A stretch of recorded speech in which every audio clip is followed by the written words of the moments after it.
Welcome to Skills Connect. So, this is a series where we bring sort of thought provoking conversations with responsible and bold change makers. We do power this from Reejig. It's hosted by me, Siobhan Savage. I'm the CEO and one of the founders of Reejig. What we're really talking about is bringing trailblazing talent leaders together to talk about how the world is changing and what are the pressing issues when it comes to workforce strategy. Today, we are welcomed by Nuno. So Nuno is Reejig's newest head of workforce strategy, operating in the US market. He has a ridiculously impressive career. So chief learning officer, chief talent officer. I'm going to say it wrong. Nike, not Nike. Nike, Sanofi, Mars, they're some of the sort of top companies that he's worked for. So we're super privileged at Reejig to have him on the team. Nuno, welcome. Oh, it's such a pleasure. Thank you. Appreciate it. Do you want to give us like a quick overview of how does someone like you end up somewhere like this? Well, it is interesting because typically when you start your career, you look up, right? You try to look up and you go and I did that as well as everybody, right? In your own silo and trying to look up and when you get to a top job, then you start looking sideways and say, okay, what should I do, right? But HR has been very, very focused on silos, right? If you're a talent acquisition, you stay in talent acquisition, talent management. And my career, a big part of my career has been in learning and development. And then I tried to transition a couple of times to HR generalist. There was actually one moment that I think it was the beginning of my journey to Reejig, which was when at a biopharma company called UCB, I had this beautiful job of actually having talent acquisition, talent management, L&D all together.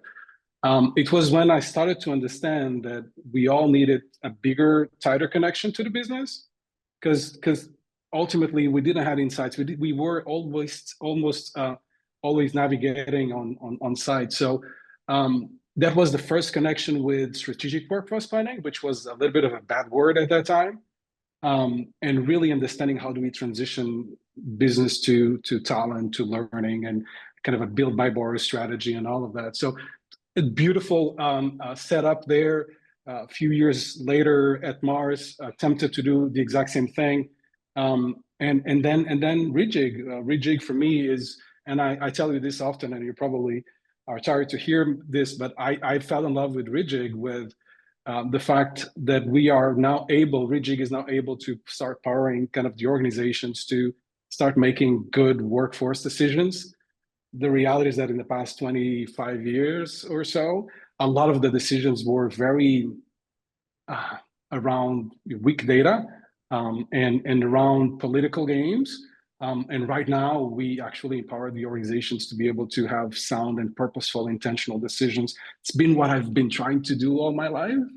And having this exponential, possibility of touching different industries, touching different organizations, it's just the perfect setup for me. So it started in 2018. So it's I've been navigating towards Reejig since then.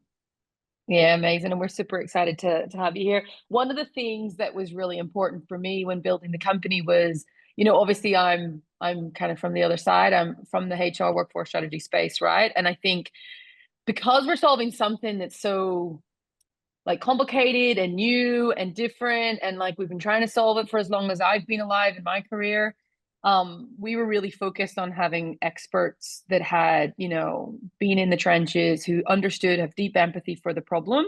And I think that was what was really exciting about you, was the scale in which that you had these problems, around the world. And I think, one of the things I'd love to know, and I'm sure everyone else is, having been sort of at that forefront, what pivotal moments really shaped your view on organizations? Like what are the key things based on everything you've learned in your career today, would you share that people should be thinking about for the workforce going forward? Because I think it's just the world that you've seen is incredible.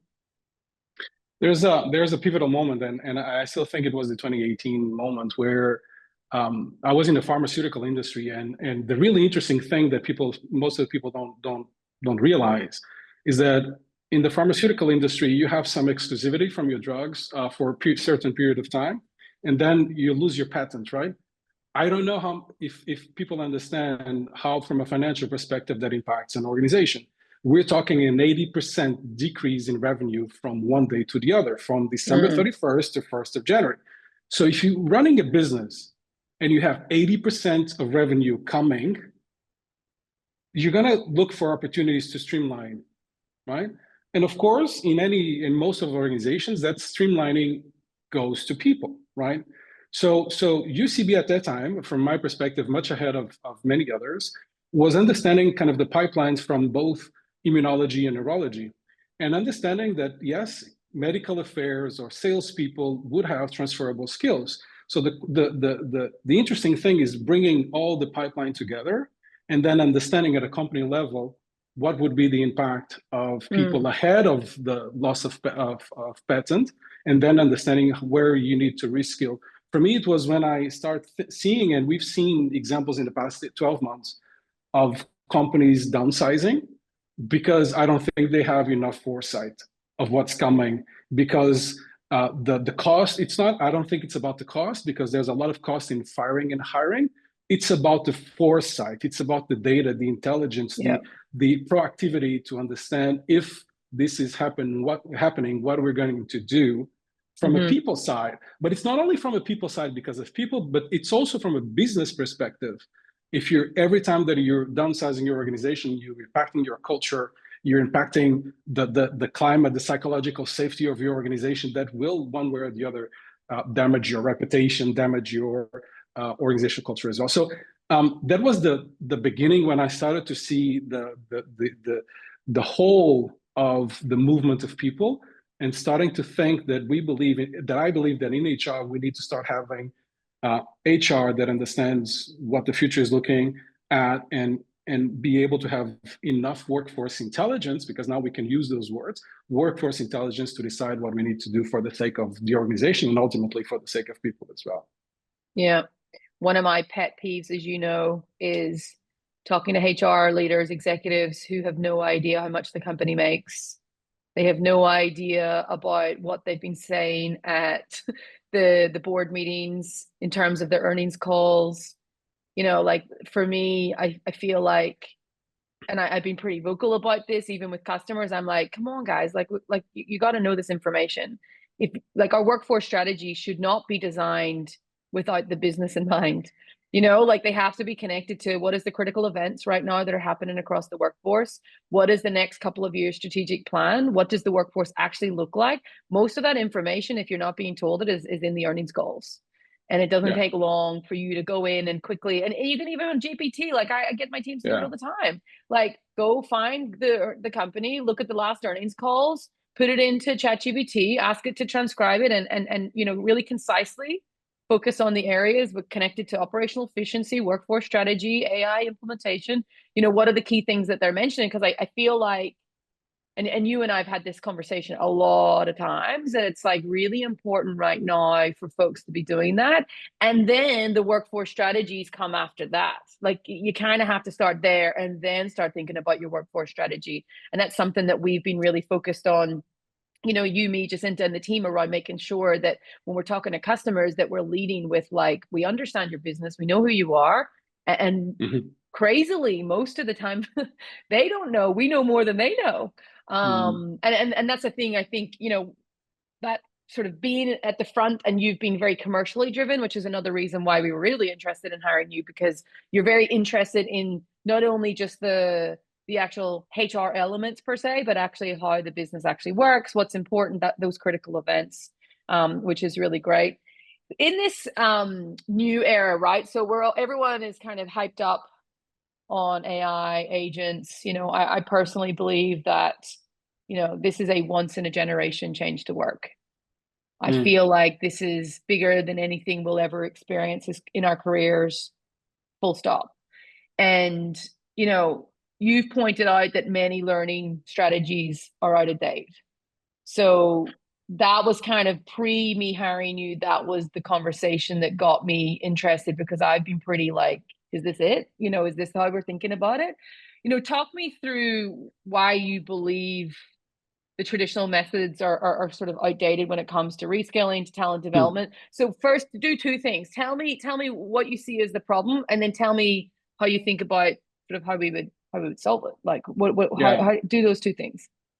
Well, there are many problems, so I'll try to be concise and maybe two or three of them. One is when we're talking about and more than just L&D or learning. I think it's when first and foremost, most of the organizations don't necessarily have a workforce strategy. They might have an HR strategy, which doesn't mean a workforce strategy. That's a problem in itself, because ultimately, if you have an HR strategy that is disconnected from workforce, then you don't know exactly what will be the impact of your HR strategy in your workforce. So that's one of the problems, right?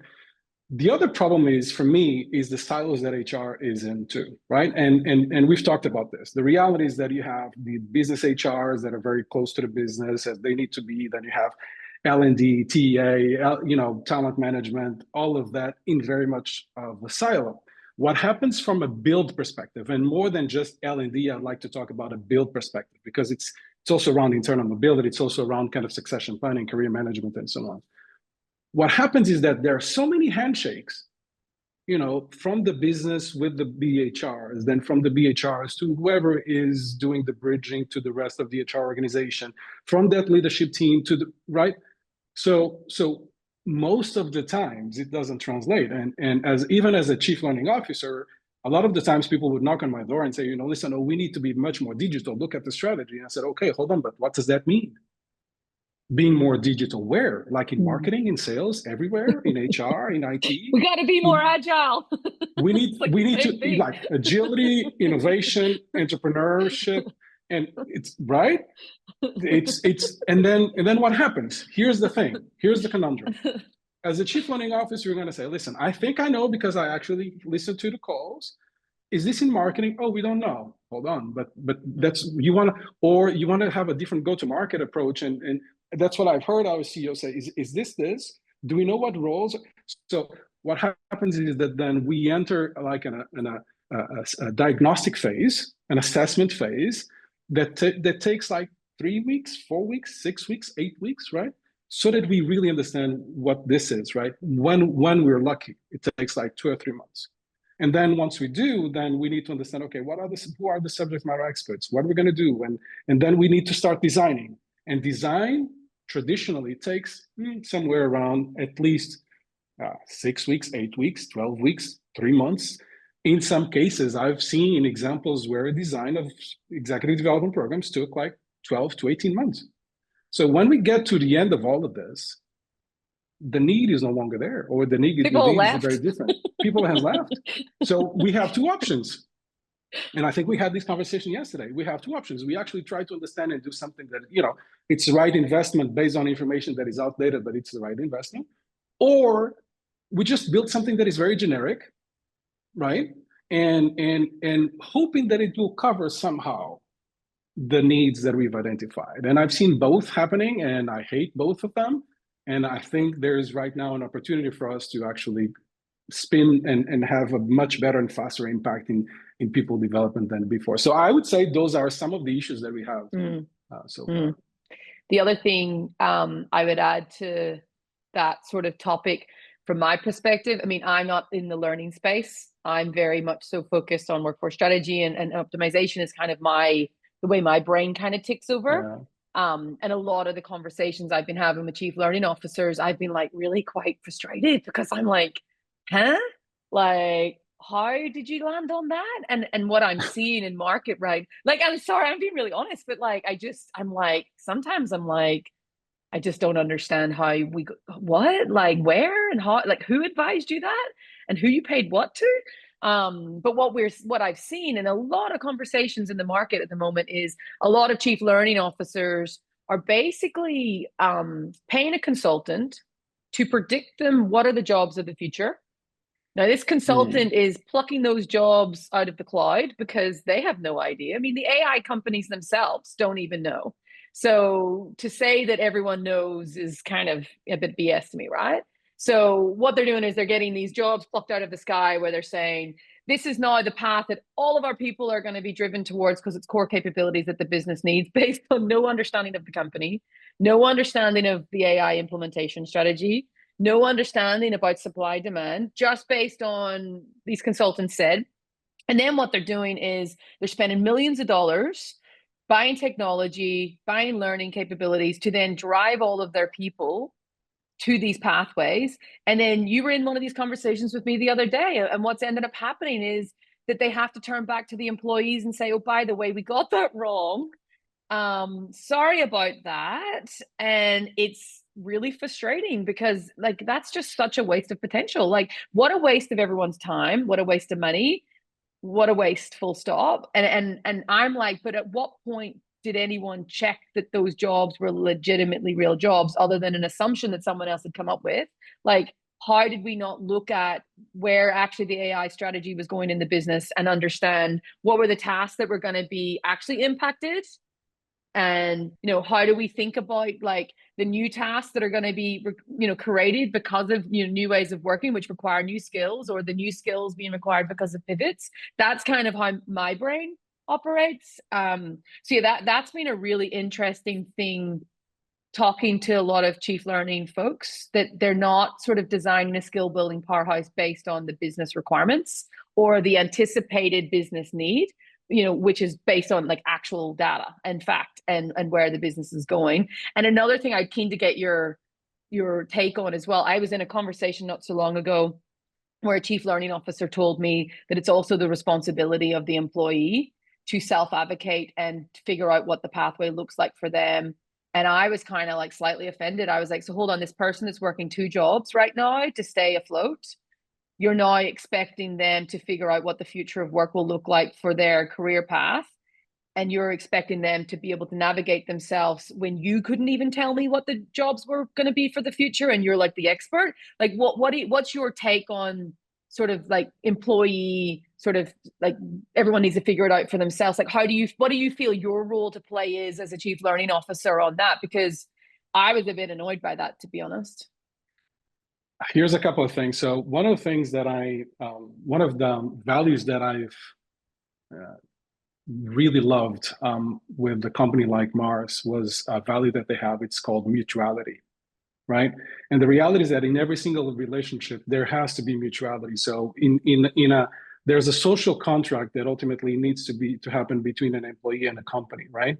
And I think, and I feel, and I know that this social contract has evolved quite significantly in the past years, right? So my belief is that we need to have a mutual approach also from a career development perspective, because on one side is, yes, people need to have the ability and to move themselves out of their zone of comfort and say, okay, listen, it's not, I've been always here, but there's something else there that could be really interesting. Why not, right? And could I develop to become a better, larger, more impactful professional or not? Then I think that's very fair.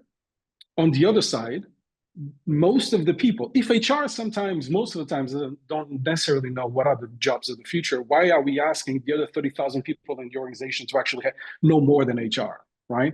Now, I'm not saying that we need to prescribe the paths for everyone. Yeah. But I do believe that it's our obligation, because we are experts in workforce. We have the means to understand where, somehow at least create a point of view of where we believe the industry is going, right? That we can start helping people to say, okay, what's possible?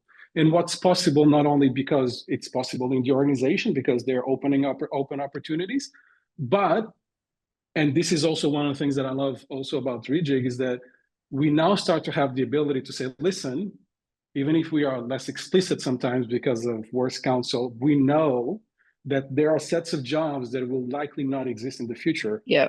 But let's talk about the transferable skills. Let's start nudging people to careers and career paths that will be sustainable. It's this part of, and I know it's not really always connected to profit, but this ability to work on your employees' employability, whether it's in your organization or outside of your organization, I think it's a social construct that you need to abide to. You need to make sure that you have a workforce that other people want. You have people that other people want. They just don't leave because ultimately you're a great company. You continue to develop. But that's the thing. You need great people that are very employable out there, but then you retain because you're such a good employer as well. So that's what I would position it. Yeah. And I think that employability thing is going to be the most important part. Like, I actually think the chief learning officer's role is going to be highly elevated in this new era of work, because you're going to see changes that we've never seen before. And I think a lot of folks are kind of asleep behind the wheel right now, not realizing what's happening. Whereas I can see the evolution of AI, and just, look at what Microsoft has just deployed yesterday. It's like ridiculous, like Yeah, it's agents everywhere. It's just going to be incredible. The Salesforces of the world, they're going to be a period where we're going to go through this next 2 years of high transformation, which means there will be impact, and we need our chief learning officers to be alive and ready and good to go, and thinking about, like, how do I fix this, how do I solve it, to exactly your point, like, not just because it's the best thing for the business, but it's actually the best thing for the world. How do you create a lasting impact into society where every single person has access to meaningful work? And I think that's probably one of the reasons why you fell in love with Reejig, is that whole zero wasted potential, correct. that true, genuine belief and value system at the company, for us to, yeah, we absolutely want to build a business and solve this problem, but we feel we've got a responsibility to make sure that no one's left behind. And I think your role to play in our team becomes really important, because you're the one that thinks like a learning person. I think like an optimizer. So it's like, you got to find a balance in me and you a little bit, like in terms of like that yin and yang around how we think about solving that problem. Can I be What provocative real Yeah, quick? of course. Contrarian, provocative, go. It's Provocative. No one's gonna fire you. No, here's the thing. Here's the thing. Well, you never know. But here's the Well, thing. hold on. This is, to be clear. This is a public chat, so like, there's a line. There's a line. Here's the thing. I think that the traditional chief learning officers and the traditional chief learning officer job will die. Oof. Will die, at least at the C level. Mm. Tell me more. My belief is that you need to have whatever, I don't know what are you going to call it, but you need to have someone that understands and that leads the entire people build side, your build strategy.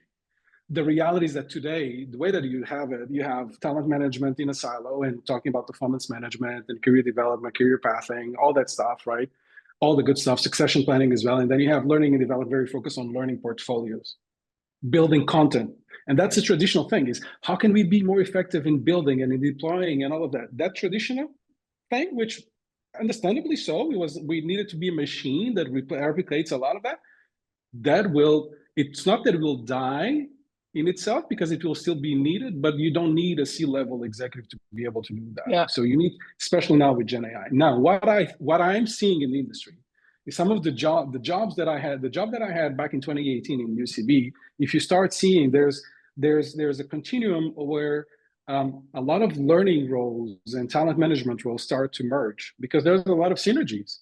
How do we talk about building and rebuilding and reskilling, repositioning, moving jobs, if ultimately you have barriers of silos between workforce planning, talent management, performance management, career planning, all that stuff, and learning and development and leadership development? So I believe that the future will be a job, call it a chief building officer. I don't like the name, but whatever it is, but someone that will lead the entire build strategy on behalf of an organization, understanding that performance management needs to, for the companies that believe it's the case, needs to play a role in career pathing, in career development, that strategic workforce planning needs to be done at a certain level, so that you understand what are the gaps, so that you then say, yes, if these are the gaps, here's what we're going to do, how we're going to move the investment from one place to the other, and orchestrate the entire build strategy. So for my take, I think the traditional and those chief learning officers that don't even know how much money their company makes will become more of a head of learning operations, Yep. that will be reporting up to kind of a broader, larger organization as well. That's my sense, and might be a little bit of wishful thinking, because that's what I wish the industry will go in the future. So just doubling into that a little bit. So to prevent the chief learning officer from sort of kind of being moved aside, what do they need to do? Like, what would you, if you were a coach, knowing everything that you now know, what would you say to the CLOs about what they need to do to get themselves ready? Like, what are the key things that they need to do? Because I'm sure there's incredible folks out there that just don't have a clue because it's new and it's different. And you've got a privilege, right? Because you're sitting on both sides of the AI and that viewpoint. What would you recommend folks take action on? One, equip yourselves from a business acumen perspective. Mm, Listen, tick. Plus one. I've seen so many people that say, "Oh, I've asked, but how big is your company? Oh, it's like 50,000 employees. No, no, no, but from a revenue, I don't know. But hold on, but what does that mean? Makes no sense. So please, if you want to be at a C level, you need to understand the business. That's kind of one way. The other one is I think HR needs to reshape the entire HR operating model. We've been operating in this Ulkish model for way too long. Now it's beneficial, but it's beneficial for everything that is operational. Those silos that you go deeper, and even there, I think we need to shift that operating model so that ultimately we have a transversal view of on the build and a transversal view on the skills. We've been talking about this skills-based organization that we've been discussing for over a decade has produced very little impact because it's something that needs to be transversal, and we have a very much of a vertical organization. So that would be something that I would advise. The other piece is you need to understand, but this goes to every single C level or every single function. One, see the entire value chain. Don't see only your contribution. See the entire value chain, and if possible, influence and understand each step of the value chain. And then second, do your job and your function, whatever it's a learning function or talent function. The level of disruption that right now Gen AI is bringing to your function, to any function, is outrageous. The reality is that the most legacy and traditional established organizations will feel the pain to move, but I believe they need to step back for 2 seconds and rebuild and reimagine how work needs to be done in the future. You've done Yep. it, right? You've done it. Yeah. You Yeah. have Yep. agents in your organization that ultimately today would be people like 10 years ago or five years ago. Yep. And you say, no, no, no, listen, 68 I to be need to do precise. 68. So imagine, and this is Reejig, right? Imagine Nike, imagine Mars, imagine a Sanofi, Oh, right? The it's potential incredible. there is outrageous. Yeah. And like Bob mentioned in the chat as well. Hey Bob, like how does this sort of inform the CFO when it comes to the transformation? Oh, When you think about like the learning, how do you redesign the work itself to then inform the CFO for decision making support, right? And that COO level, right? we are now equipped. HR, I don't know if it's through the CLO or not. HR is now equipped to be best friends with the CFO, because what we know is that AI is disrupting jobs. We know that. Yeah. And every single CFO that I've met, of course, focused on bottom line and so on. They've never had from the HR organization like a clear answer and say, okay, listen, here's what we know about the business. Here's what we believe, and with data, factual data, a point of view, here's the impact that we believe we need to have in the future. Mm-hmm. This is how we're going to reorganize our organization, and why, not only the how, but the why, right? That is, again, rooted on business information. Here's the impact from a financial perspective. And out of these, and we know I've been working the past 5 weeks on data about kind of the size of impacts from a financial perspective. We're talking about, in some cases, tens and hundreds of millions of dollars of Yep. impact. And we say, Yep. listen, it's $100 million of impact in the next 3 years. I need 30 of those so that I can reskill these people to be able to do this. And you know what? 70 of those will be kind of, contributing to our P&L. Yep. Oh my God, you'll have hugs from your CFO, right? Because that's the thing. That's where you never had it. It's like, oh, HR is like a cost center. You want more. Why do you want? You don't Yeah. have any explanation of why do you want to increase your cost one way or the other. Just because it's a shiny thing. Oh, you want to Yeah. work the implementation. You want this, but Yeah. it's never a business-driven decision in the same room as the CFO, listening to the same calls and results Yeah. calls, and be able to come up with an HR perspective of how you evolve your workforce. Why? Because we didn't have the workforce intelligence that Reejig, I think, is bringing Yeah. as well.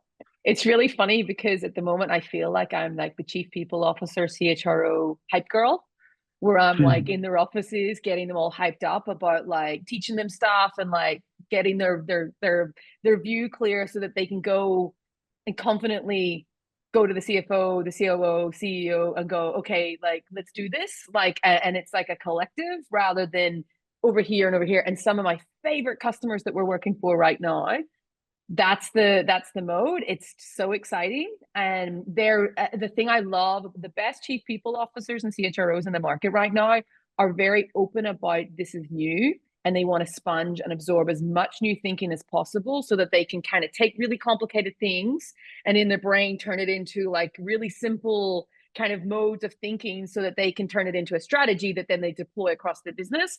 And I'm getting the best seats in the house right now because I'm like the hype girl. I really am. I'm like, okay, but this is how we got to think about it. Like, you got to think differently. And like, you go, girl, let's go.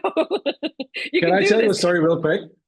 Tell you a Yeah, story real quick. So one, I think you are absolutely, and I've seen this, is like people, when you see people, you're in Zoom calls and you see people saying, their eyes kind of saying, oh my God, right? The oh my God moments. You see that when you're talking and when we're showing one way or the other that what's the art of the possible? What can you do right now with information that you have at your fingertips, and how fast as well? So 100%.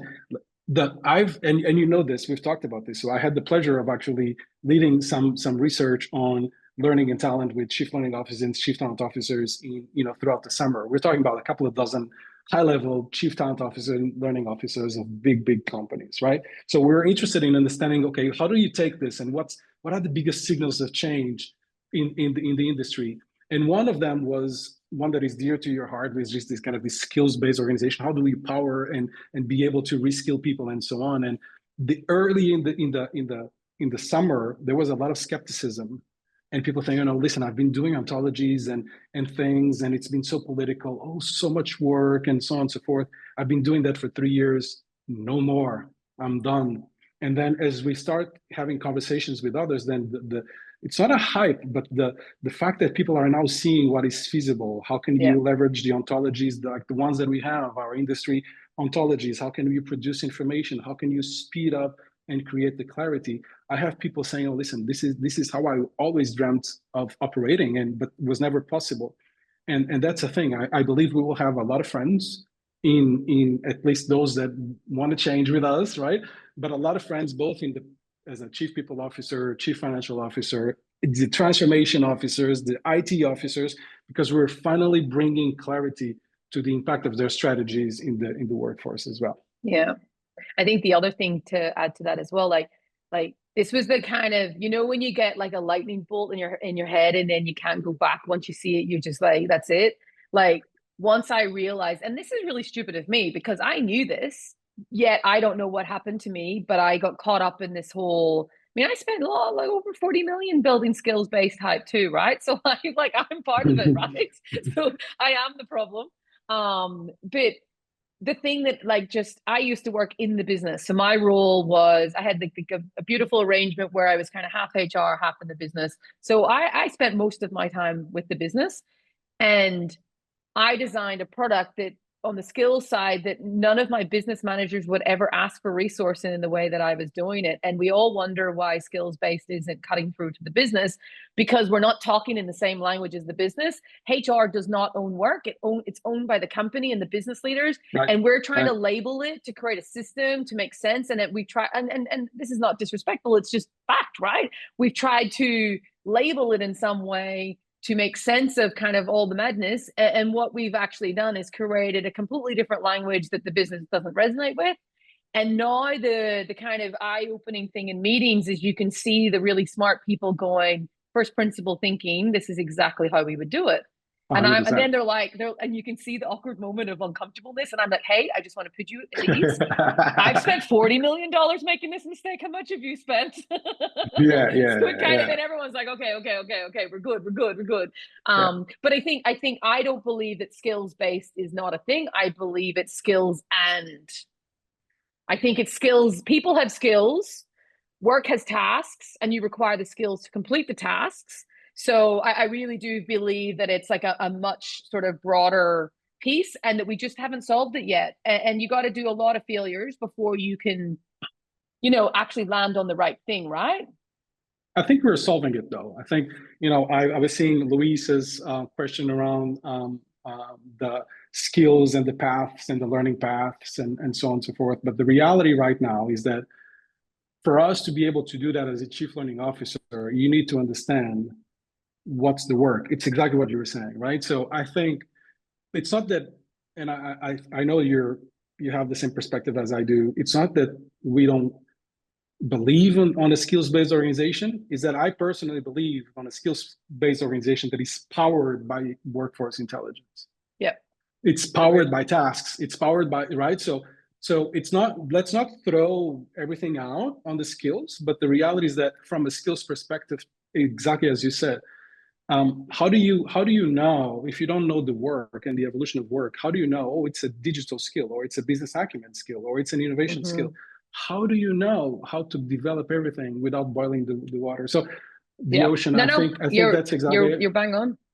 And I think the really, I'm giggling in the back of my head about this one, because I'm like, when you think about what you've just said, so how do HR know if the business and no one knows what work is being done, then how is anyone making decisions on the skills? Like, who made those decisions? Who made those calls? Because no one currently anywhere in the world has deep understanding of like actually what's going on, except for a few exceptions actually of some awesome folks that are working in the task side. But like there's very, very lacking data on the work that's being done, and the skills are connected to the work that's being done. So basically we're kind of guessing. A lot of it is guesswork, or it's being extracted from really crappy data, like job adverts, job descriptions. So you're kind of dirty data into a dirty data model, and the outputs everyone's expecting are going to be amazing. And all the vendors are like, the reality is that CEOs are very, so here's a story. I won't name names, but here's a story. So there's this beautiful organization that said, listen, we need to shift our strategy, and we need to be much more digital, right? And it made a tremendous amount of sense. There was, of course, business decisions about it because it was not necessarily the model before. And then what ended up happening was that organization said, okay, yes, we need to be much more digital. We need to actually go and hire much more digital people, right? So they hired very, very aggressively, right? And for years, it was one of the drivers of their HR cost, right? They got to a place where it was so inflated, and still the impact of the hiring was not necessarily being seen on your top line. So revenue was not growing as fast as you were kind of hiring as well. So long story short, what ended up happening is that then you force a reduction of that workforce, so that then you go back to maybe where you were a few years back. So I guess what I'm saying is that there's a minute, a second of time where you go from, oh, we need to be much more digital, to, oh my God, let's hire hundreds of digital people and people that have experience there. It's like a second, and then you approve thousands of and millions of dollars for the next 3-4 years, just because you think that for hiring people that have apparently a CV that has some digital skills or have some digital titles will ultimately make you a much more digital organization. This is not a fake story. This is a real story, and I don't think it's to the fault of the people there either. No. Right? It's the reality is that most of the times those organizations, those chief HR officers, those HR leadership teams are making those decisions because, you know what? If we don't have the skill, what are we going to do? We're going to buy. Yeah, it makes sense. Just buy the skill, right? So, but it's not that. Is that you cannot just go and buy a skill. You need to understand how is the work transitioning and changing, so that then you can buy maybe, and also build the skills that you believe will be required at that time. This is real story, and a lot of the decisions, to your point, a lot of decisions up until right now. Again, one of the reasons why I fell in love with Reejig, and I keep on saying this, is that we now have the ability to start informing the HR organization to make purposeful decisions, data-driven decisions, intentional decisions, and allocate their investments because they have a point of view of how things will evolve in the future. Yeah. Yeah. One of the things that we've started to see over the last couple of months as well is that folks that were, did a really cracking job of getting sign off to sort of transform into skills based, very publicly facing, very internally executive facing, where they're now in situations where they put their neck on the line to promote this thing and it hasn't done the thing that it kind of anticipated. And a lot of what I watched you do sort of the last couple of weeks, it's like kind of calming people down a little bit to say, hey, like you don't have to, you've already got good foundations. The issue is not what you've actually sort of the foundational level. It's actually, let's go beyond just the skill and make sure that you've got the right data to inform the strategy. And I think that's been a really interesting thing where a lot of companies right now, they put a lot of political capital on the line in their career at an executive level to say that the skills-based thing was this was going to change everything, and it's not done. Correct. A lot of things. And I think I love the framing that you were on a meeting the other day with me where you kind of were, it's kind of like giving them a little bit of permission to say, hey, like no one has solved this yet. And that you aren't wrong. It's just we're not there yet. And, it's the skills and the tasks and that one common language of work between business and HR. I think that's, can you talk a little bit about that so that, folks that are listening right now, imagine there's people on this call right now who've spent millions of dollars, put their neck on the line, reputational risk here of not getting it right. Like kind of talk them through sort of how to think about that and how they can then kind of keep going. Yeah, I think to your point, the fact that I still believe skills is the way to go. We need to upskill and reskill people. We know that. My advice, and Michael has an interesting question also there. What are the companies that are ahead of the game at this moment? And I'll try to answer that in a little bit. But my advice is one, be as open as Siobhan and say, listen, I've spent 40 million. I know, well, as open as you want to be, but realize that what you've done was a great experimentation, and sometimes experimentation don't always produce the results that you want. Now learn from it, and then see that right now a lot of people in the industry are actually finding a way to power your skills-based organization in a way that I personally believe will give you the value that you've been looking for. Right? So look at the past as it's been a learning and experimentation. We haven't, I've led corporate universities. I've built colleges and technical colleges and functional colleges based on a skills libraries approach where, I've done it already. We all have done it one way or the other. Was it bad? No, it's what we could have done with what was possible right now. Now, at that moment. Now, what we now have was the ability for someone like Siobhan and Reejig to be able to build work ontologies that are industry specific, that actually powers you to have a view of what are the tasks that exist in every single job that you have in your organization. I remember this being done at a great company, and I can name the name here, at Solvay, when I was like probably 15 years ago, earlier in my career. And that was part of a transformation project that ultimately lasted like 18 months just to have a little bit of a workforce ontology and job architecture. Right now, technology, Gen AI, and the data that we have and that others will eventually have in the future allows you to have that in weeks, allows you to have 80 to 90% precision of your job in weeks. So imagine this, you're a chief learning officer, or a chief talent officer, okay? You have a clarity of what are the tasks that will be obsolete gradually in the next 3 years. You have those that you believe will be the net new, kind of and you have those that you will be even augmented, will be even more important. So you understand how it's shifting. So you now understand the roles of today and the roles of tomorrow. You understand the shifts of knowledge and the shifts of skills. How cool is this? Imagine that you're kind of in the Matrix movie, right? So you see all of this, and then you say, listen, these are the roles that will have 10% impact. I'll get to them later. These are the roles that will have 60, 70, 80% impact. So what does this mean? Then you can, even before anyone and any business leader gets into your door, you can have a deep understanding of the impact, and you can actually go knock on their doors and say, listen, this is happening.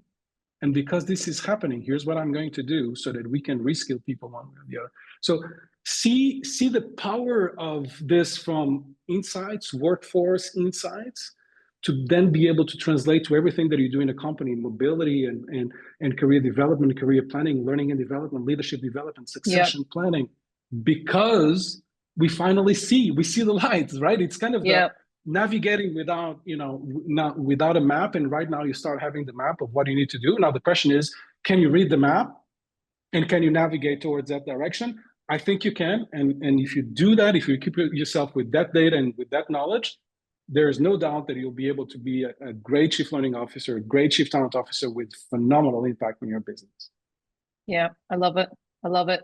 I mean, if anyone is in a situation where they kind of went down that road and it's not the plan, one of the things when I had to make the decision to pull the handbrake on when I built the skills-based 100% thing, and I realized I could keep going down that road where it would have suboptimal outcomes. It wouldn't be super bad, but it wouldn't truly solve the problem. And for me, one of the things that I had stuck on a little post-it note on my computer was a quote by Henry Ford, and it was, "Failure is simply the opportunity to, begin again, this time more intelligently." And for me, that was just, I don't know, I constantly validated, reframed it and self-validated that, actually this is everyone's opportunity now to reframe it and go forward in a better way and more intelligently, because we now have all access to that information. So I think that it's really important. I think the worst thing that folks can do is to stick their head in the sands right now, and when they're in charge and driving the wheel of one of the most important moments in time, where it's up to them to make sure that you're being really bold, but also really responsible, and making sure that no one's left behind. And I think I will be cranky at the folks that are, instead of just saying, hey, we're pivoting to this, or we're shifting, there is, that they're going to be the people that I think are heroes, right? So yeah, I mean, Nuno, we could sit on this call and talk for a very long time about all things connected to this. I think one of the things that I'm sort of reflecting most about this conversation is, the perspective that you've given, that around, one, understanding what is the actual business thing that we're caring about? What are the critical events? What is the business caring about? Then designing your workforce strategy around sort of that critical event, and then your learning strategy connected to the workforce strategy, rather than just sort of the HR strategy being the defining component, right? And then focusing on deeply understanding the work that happens in your business, the impact to that work, the net new task curation through AI, the skills that'll be required for that, and then the reskilling that'll need to be happening to pivot folks.